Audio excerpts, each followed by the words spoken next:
Hi అండి, welcome to my channel. Telangana రాష్ట్రంలో Indiramma ఇండ్లకంటూ wait చేస్తున్న లబ్ధిదారులకి ఒక బ్యాడ్ న్యూస్. ఇది బ్యాడ్ న్యూస్ అనుకోవచ్చు, గుడ్ న్యూస్ అనుకోవచ్చు. అనర్హులని తేలితే ఇందిరమ్మ ఇండ్లు రద్దు. సో ఫ్రెండ్స్, అనర్హుల్ని గుర్తించి ఇందిరమ్మ ఇండ్లు అనేది రద్దు చేయడం జరుగుతుందన్నమాట. ఎట్లంటే మనము ప్రజాపాలన ద్వారా, ప్రజావాణిల ద్వారా ఇందిరమ్మ ఇండ్లకంటూ దరఖాస్తు చాలా మంది చేసుకున్న వారు కూడా ఉన్నారు. ఆ దరఖాస్తుదారుల్లో ఎట్లంటే ఇండ్లు ఉన్నా కూడా వాళ్ళు ఇందిరమ్మ ఇండ్లకంటూ అప్లై చేసుకున్న వాళ్ళు చాలా మంది ఉన్నారు. అదే విధంగా లేని వాళ్ళు కూడా అప్లై చేసుకోరన్నమాట. కాబట్టి ఇప్పుడు ప్రభుత్వం అనేది ఒక నిర్ణయం తీసుకొని ఎవరైతే ఉన్న వాళ్ళు అంటే ఇండ్లు వాళ్ళు అప్లై చేసుకున్న వారు ఉంటే వాళ్ళకి ఇండ్లు అనేది శాంక్షన్ అయినా కూడా వాళ్ళ ఇండ్లు అనేది రద్దు చేయడం జరుగుతుందన్నమాట. ఒకే పూర్తి వివరాలు అనేది తెలుసుకుందాం. అప్లికేషన్లను వెంటనే పరిశీలించాలి. మంత్రి పొంగులేటి శ్రీనివాస్ రెడ్డి ఇందిరమ్మ ఇండ్ల కోసం వచ్చిన దరఖాస్తులను వెంటనే పరిశీలించి లబ్ధిదారుల ఎంపిక ప్రక్రియ పూర్తి చేయాలని మంత్రి పొంగులేటి శ్రీనివాస్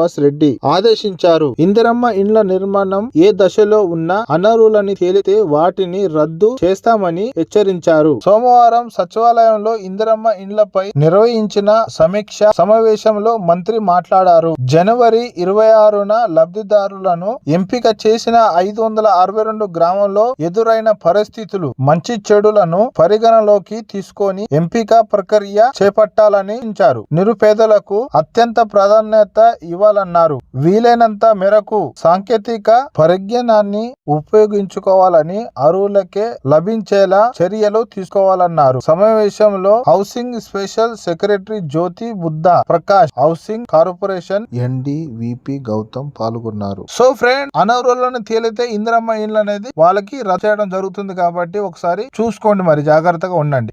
ఓకే ఫ్రెండ్స్, ఇలాంటి ఇన్ఫర్మేషన్ అనేది మీ వరకు రావాలంటే మా ఛానల్ ని సబ్స్క్రైబ్ చేసుకొని ఉండాలి. కాబట్టి మా ఛానల్ ని సబ్స్క్రైబ్ చేసుకోండి. అదే విధంగా ఈ వీడియో మీకు నచ్చితే లైక్ చేయండి, షేర్ చేయండి, సబ్స్క్రైబ్ కూడా చేసుకోండి.